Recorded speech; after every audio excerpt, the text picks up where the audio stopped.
Hello students, welcome to the exam counselor. I am your teacher Ikra. Today we're going to practice the MCQs of mock number 2 that was of unit second. ठीक है, तो हमने अपनी application पे जो mock test जो हमने वहाँ पे लॉन्च करे हैं उनको हम यहाँ पे यूट्यूब पे भी डिस्कस कर रहे हैं. ठीक है, तो अगर आप इन्हें वहाँ पे अटेम्प्ट करना चाहते हैं, काफ़ी स्टूडेंट्स ने ऑलरेडी अटेम्प्ट कर लिए हैं. अगर आप इन्हें अटेम्प्ट करना चाहते हैं तो आप हमारा एप्लीकेशन डाउनलोड करें. वहाँ पे आपको ये सारे मॉक टेस्ट मिल जाएंगे. एप्लीकेशन का लिंक आपको वीडियो के डिस्क्रिप्शन बॉक्स में मिल जाएगा और वहाँ पे आपको काफ़ी सारे पेड MCQ कोर्सेज भी मिलेंगे जो काफ़ी अफोर्डेबल है और आपके लिए काफ़ी ज़्यादा बेनिफिशियल भी है. वहाँ पे आपको बहुत सारे जो इंपॉर्टेंट MCQs है सोशियोलॉजी पोर्शन की वो मिल जाएंगे. ठीक है, अगर आप चाहें तो उन्हें भी आप हमारी एप्लीकेशन से परचेज़ कर सकते हैं. और अगर आप हमारे साथ अपडेटेड रहना चाहते हैं तो आप हमें टेलीग्राम पे ज्वाइन कर सकते हैं. उसका लिंक भी आपको वीडियो के डिस्क्रिप्शन बॉक्स में मिल जाएगा. Okay, so let's get started. ये यूनिट सेकंड के MCQs है. ठीक है, जो मॉक टेस्ट सेकंड था हमारा. So question number 1 says what is the child sex ratio among children aged 0 to 6 years according to the census 2011 in India. Child sex, normal sex ratio नहीं पूछ रहा है, चाइल्ड सेक्स रेशियो पूछ रहा है. ठीक है, अकॉर्डिंग टू सेंसस 2011 कितना है इंडिया में. देखो, जब भी आपको क्वेश्चंस पूछे जाते हैं ना सेंसस से, वो 2011 वाला ही होता है. ठीक है, फिलहाल 2011 वाले से ही क्वेश्चंस पूछे जाते हैं.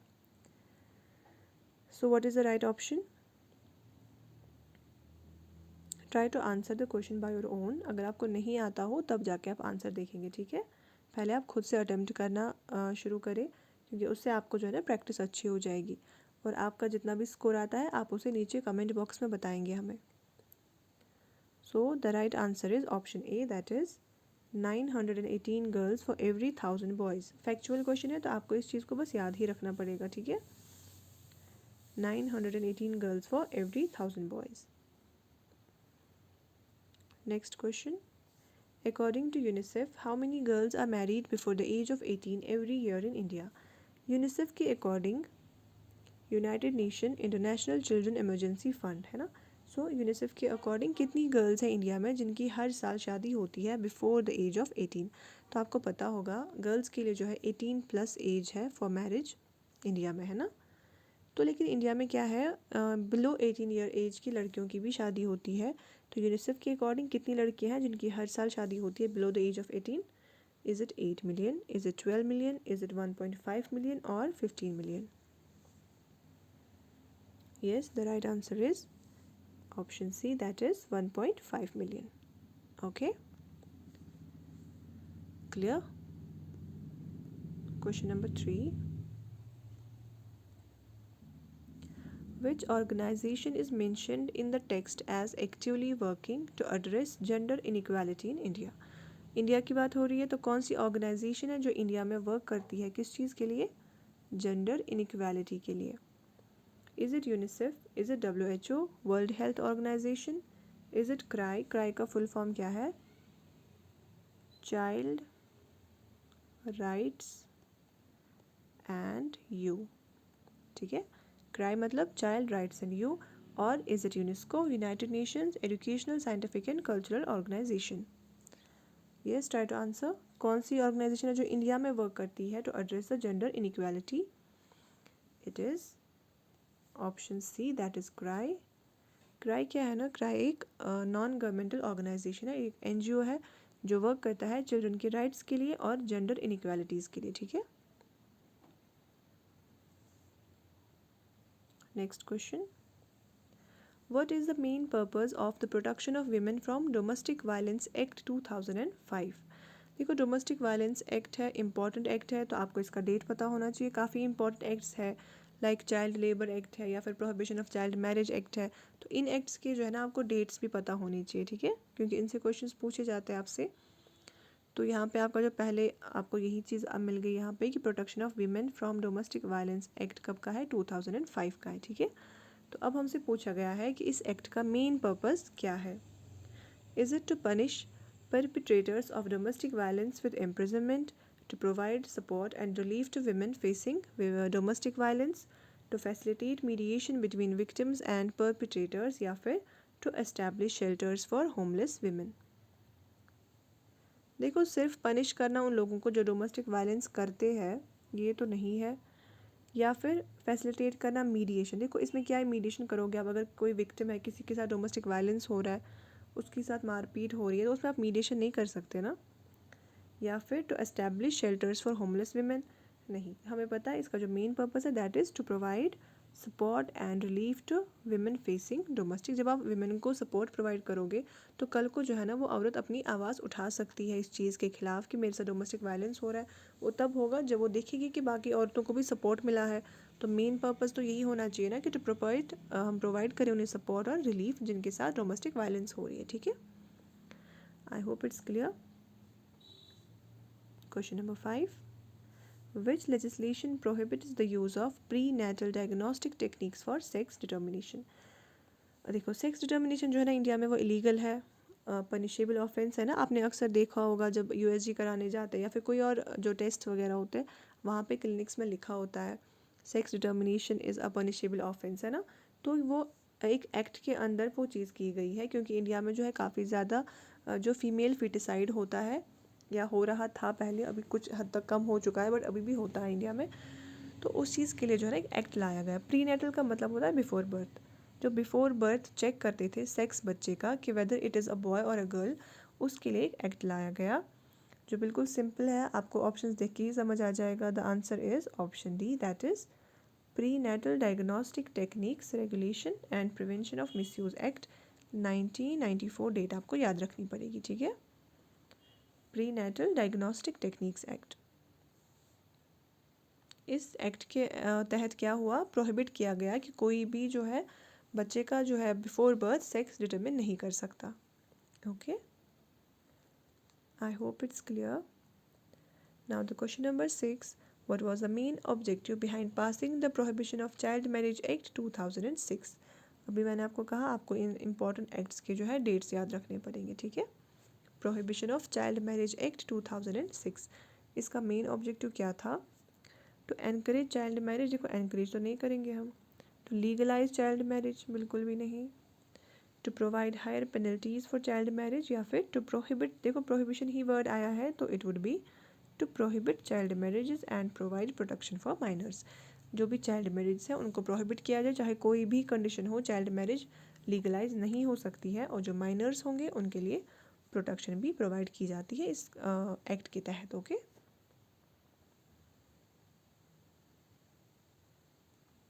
moving to the next question. Which anthropological perspective emerged in response to second wave feminism in the 1970s? देखो आपने देखा होगा एंथ्रोपोलॉजी के जो है ना काफ़ी ज़्यादा ब्रांच है, परस्पेक्टिव्स है, like social anthropology, cultural anthropology, religious anthropology. तो क्या हुआ 1970s में एक और परस्पेक्टिव सामने आया with the second wave of feminism, जिसको हम बोलते हैं yes, option B, that is feminist anthropology. Feminist anthropology है वो इमर्ज होके आई इन द 1970s, जिसका मेन एम क्या था, सोसाइटी में विमेन का रोल देखना, विमेन का जो रिस्पॉन्सिबिलिटीज़ है या उनके साथ जो इनक्वालिटीज़ हो रही है उस हर चीज़ को स्टडी करना, ठीक है। सो it is feminist anthropology. According to feminist anthropologists, what is a critical aspect of understanding gendered power? देखो जो feminist anthropologist है उनके हिसाब से एक मेन जो important aspect है समझने का gendered power को, कि कौन सा जेंडर कितना पावरफुल रहा है या कौन से जेंडर का क्या काम रहा है, क्या रोल रहा है सोसाइटी में या है, तो उस चीज़ को समझने के लिए वो क्या बोलते हैं कि कौन सा एस्पेक्ट इम्पॉर्टेंट है। Is it genetic determinism, sexual division of labour, racial segregation, या फिर रिलीजियस डॉक्ट्रिन। देखो आपने देखा होगा जो भी मेन और वीमेन की रोल्स है ना, ज़्यादातर लोग किस चीज़ को फॉलो करते हैं, रिलीजियस डॉक्ट्रिन्स को, है ना। हम देखते हैं कि अगर हम देखेंगे हमारे रिलीजन में आप देखोगे कहीं पे कुछ कल्चर ऐसा होगा कि लोग बोलेंगे हमारे रिलीजन में पर्दा सिस्टम है ना, या कोई बोलेगा हमारे रिलीजन में घूंघट रखना ज़रूरी है विमेन को, या फिर विमेन बाहर जाके काम नहीं कर सकती, या फिर विमेन फलाना काम नहीं कर सकती, या ये काम कर सकती है ये काम नहीं कर सकती। तो ये चीज़ें ज़्यादा किस चीज़ से डिटरमिन होती है, रिलीजन से कनेक्टेड रहती है। तो जो फेमिनिस्ट एंथ्रोपोलॉजिस्ट थे उन्होंने बताया कि अगर आपको जेंडर्ड पावर के बारे में अंडरस्टैंड करना है, पढ़ना है, तो उसके लिए सबसे इम्पॉर्टेंट एस्पेक्ट क्या है, हमारा रिलीजियस डॉक्ट्रिन, ठीक है। So the right option is option D, that is religious doctrine. Clear? Question number 9 says, who noted the universal trend of soil preparation becoming men's work with the introduction of the plow? किन्होंने बताया कि जो trend है soil preparation की वो mains work बन गई with the introduction of the plough? Is it Margaret Mead? Is it Esther Bostrup? Is it Ruth Benedict or Franz Boas? Yes, try to answer. You must have answered the question. The answer is option B, that is Esther Bostrup. ठीक है, Esther Bostrup. Question number 10. According to Marxist analysis, what fundamental aspect of capitalism relegates women to the domestic sphere? जो Karl Marx है उनका analysis जो था with regarding to the capitalism, उन्होंने क्या बताया कि क्या एस्पेक्ट था कैपिटलिज्म का, कैपिटलिस्ट सोसाइटीज़ का, जिस वजह से विमेन जो है वो रेलीगेट हो गई टू द डोमेस्टिक स्फीयर। जो विमेन है उनका रोल बहुत कम किया गया सोसाइटी में, और वो कहाँ पे रह गई, डोमेस्टिक स्फीयर के अंडर ही रह गई कि वो सिर्फ डोमेस्टिक काम ही कर सकती है, बाहर की ज़्यादा काम नहीं कर सकती। तो कौन सा एस्पेक्ट था कैपिटलिज्म का ऐसा? Was it industrialisation, gender quotas, the gender pay gap, या फिर division of labour? So we know the answer is option D, that is division of labour. देखो जब डिवीजन ऑफ लेबर हुआ ना कैपिटलिस्ट सोसाइटीज़ में, तो क्या हुआ, जो भी हैवी काम थे लाइक हैवी इक्विपमेंट्स या फिर मशीन्स को मैनेज करना, मेंटेन करना, तो ऐसा देखा गया कि मैन इस चीज़ के लिए ज़्यादा सूटेबल है। तो विमेन जो है ना उनको इन चीज़ों से दूर कर दिया गया, जो भी बड़े बड़े काम थे। तो उस वजह से क्या हुआ, विमेन रेलीगेट हो गई टू द डोमेस्टिक स्फीयर। ठीक है, clear? Question number 11. Which theorist proposed the psychosocial theory of development consisting of 8 stages from infancy to old age? कौन से थेरिस्ट थे जिन्होंने साइको सोशल थेरी ऑफ, देखो develop social theory of development जो है ना उसमें हमारी दो काफ़ी इंपॉर्टेंट है, साइको सेक्चुअल थेरी है और एक साइको सोशल थेरी है। साइको सेक्चुअल थेरी जो है वो किन्होंने दी है, वो दी है सिगमंड फ्रॉड ने। सिगमंड फ्रॉड ने दी है साइको सेक्चुअल थेरी, है ना, psychosexual theory Sigmund Freud ने दी है, बट हमसे पूछा गया है psychosocial theory. Psychosocial theory जो है ना वो साइको सेक्चुअल थ्योरी के बाद आई और काफ़ी एक्सेप्ट भी की गई। It is accepted, most accepted theory of development. तो ये जो है ये किन्होंने दी है, हाँ जी, ये दी है एरिक एंड एरिक्सन ने। ठीक है, आपने ये पूरी थ्योरी पढ़ी होगी आई होप, क्योंकि ये थ्योरीज आपके लिए इंपॉर्टेंट है, आपको इनको डिटेल में पढ़ना चाहिए। ठीक है, इसमें हमने देखा है इसमें 8 स्टेज होते हैं इन्फेंसी से लेके ओल्ड एज तक। So it is given by Erik Erikson. Clear? Now the question number 12. According to Vygotsky socio cultural theory, अब कौन सी है ये हमारी सोशियो कल्चरल थ्योरी है। ठीक है, what is the zone of proximal development, ये हमारी जो है ना लर्निंग थ्योरीज है। सो वाइगॉट्स्काई सोशियो कल्चरल थ्योरी जो है ना मैं आपको क्रक्स बताती हूँ। इस थ्योरी के अकॉर्डिंग क्या है, वाइगॉट्स्की जो है वो बोलते हैं कि एक चाइल्ड जब होता है वो अपनी सोसाइटी से ही चीज़ें सीखता है, वो अपनी सोसाइटी से ही लर्न करता है, वो अपने आसपास चीज़ें देखता है और वो वहीं से चीज़ों को अपने अंदर ग्रैस्प करता है और वो अपने अंदर की जो डेवलपमेंट है उसकी जो लर्निंग कैपेबिलिटीज़ है उनको डेवलप करता है अपने अंदर। ठीक है, सो क्वेश्चन पूछ रहा है कि इस थ्योरी के according zone of proximal development क्या होता है? Is it the gap between a child's current abilities and their maximum potential, the stage of cognitive development when children learn language, the gap between a child's abilities and those of their parents, या फिर the gap between child's abilities and their peers? I hope कि आप लोगों ने theories पढ़ी होंगी, है ना, बिकॉज ये सीरीज आर काफ़ी इंपॉर्टेंट है और मैं यहाँ पे आपको डिटेल में ये नहीं पढ़ा सकती because this is just an MCQ series. तो आप इन चीज़ों को है ना काफ़ी डिटेल में पढ़ेंगे, अगर आपने अभी तक नहीं पढ़ी है तो आप इनको पढ़ेंगे। ठीक है, so the right answer is option A, that is the gap between a child's current abilities and their maximum potential, कि एक बच्चा अभी जो उसकी एबिलिटीज़ है, अभी वो कैसे रोल प्ले कर रहा है, वो क्या चीज़ें उसको आती है क्या नहीं आती है, वो सोसाइटी में कैसे अपना जो है अपनी चीज़ें जो है ना वो कैसे कर रहा है अपनी सोसाइटी में, कैसे इंटरेक्शंस दे रहा है या फिर कैसे काम कर रहा है, जो उसकी अभी की एबिलिटीज़ है और जो उसकी मैक्सिमम पोटेंशियल होगा आगे जाके जब वो फुली डेवलप होगा तब उसका मैक्सिमम पोटेंशियल कितना होगा, उसके बीच में जो गैप आता है इसी गैप को हम बोलते हैं जोन ऑफ प्रॉक्सिमल डेवलपमेंट। ठीक है, so the answer is option A. Clear? Question number 13. According to Bandura's social learning theory, what is the first step in observational learning? बहुत इंपॉर्टेंट थेरी है ये भी. Bandura's social learning theory. देखो Bandura की जो social learning theory है, Bandura बताते हैं कि एक चाइल्ड जब होता है वो कैसे लर्न करता है चीज़ें. बेंडूरा बोलते हैं कि वो उसके जो बिल्कुल आसपास, जो बिल्कुल उसकी प्रॉक्सिमिटी में लोग हैं ना, उसकी फैमिली है या उसके फ्रेंड्स हैं, नेबर्स हैं, वो क्या करता है, वो उन लोगों को पहले क्या करता है, ऑब्जर्व करता है. ऑब्जर्व करके वो चीज़ों को एनालाइज करता है और फिर जाके वो क्या करता है, वो इमिटेट करता है. ठीक है, तब जाके वो चीज़ों को लर्न करता है. वो अपने आसपास के लोगों को ही ऑब्जर्व करता है, एनालाइज करता है और फिर उन्हीं को इमिटेट करता है और वही चीज़ें वो भी दोहराता है. ठीक है, ये किन की थेरी है, बेंडूरा की थेरी. मैं बिल्कुल शॉर्ट में आपको बता रही हूँ. ठीक है, तो आपने अक्सर देखा होगा ना, हम बोलते हैं कि यार इसकी सोहबत अच्छी नहीं है तभी जाके ये ऐसे बिहेव करता है, या फिर इसकी सोहबत बहुत अच्छी है तभी ये इतना नेक है. तो सिंपल यही चीज़ बेंडूरा भी बोलते हैं कि एक बच्चा जो है वो अपने आसपास चीज़ों को देखता है, ऑब्जर्व करता है, एनालाइज करता है और फिर उन्हीं चीज़ों को वो इमिटेट करता है कि जो उसने अपने आसपास देखा वही वो वापस दोहराता है. ठीक है, तो क्वेश्चन हमसे पूछ रहा है कि what is the first step in observational learning, कि ये जो ऑब्जर्वेशन वो करता है उसमें फर्स्ट स्टेप क्या होता है. Is it reproduction, retention, motivation और अटेंशन. तो सिंपल है, आप समझ सकते हो कि सबसे पहले क्या करेगा एक बच्चा, अटेंशन. सबसे पहले वो अटेंशन देता है, वो देखता है. आप देखते हो छोटा बच्चा होता है ना, वो काफ़ी अटेंटिव हो जाता है जब हम कुछ बात करेंगे, कुछ नया बोल रहे हैं तो वो सुनता है, हमें एनालाइज करता है कि ये लोग क्या बोल रहे हैं, फिर रिपीट करता है ना वो वापस से. तो सबसे पहले स्टेप क्या होता है, अटेंशन देना. ठीक है, so the answer is option D, that is attention. I hope it's clear. Now question number 14. What is the most common type of anxiety disorder? जो most common type of anxiety disorder कौन सा है? Is it panic disorder, social anxiety disorder, generalized anxiety disorder या फिर separation anxiety disorder? देखो panic disorder, जो sudden panic attacks आते हैं किसी को, बिल्कुल सडन कुछ हो गया तो उन्हें बिल्कुल, और वो बहुत ज़्यादा है ना, काफ़ी ज़्यादा खतरनाक भी होते हैं पैनिक अटैक्स, तो उसको हम बोलते हैं पैनिक डिसऑर्डर. जो बिल्कुल सडन कुछ इंसान को स्ट्रेस आ जाए तो उसको पैनिक हो जाता है, दैट इज़ पैनिक डिसऑर्डर.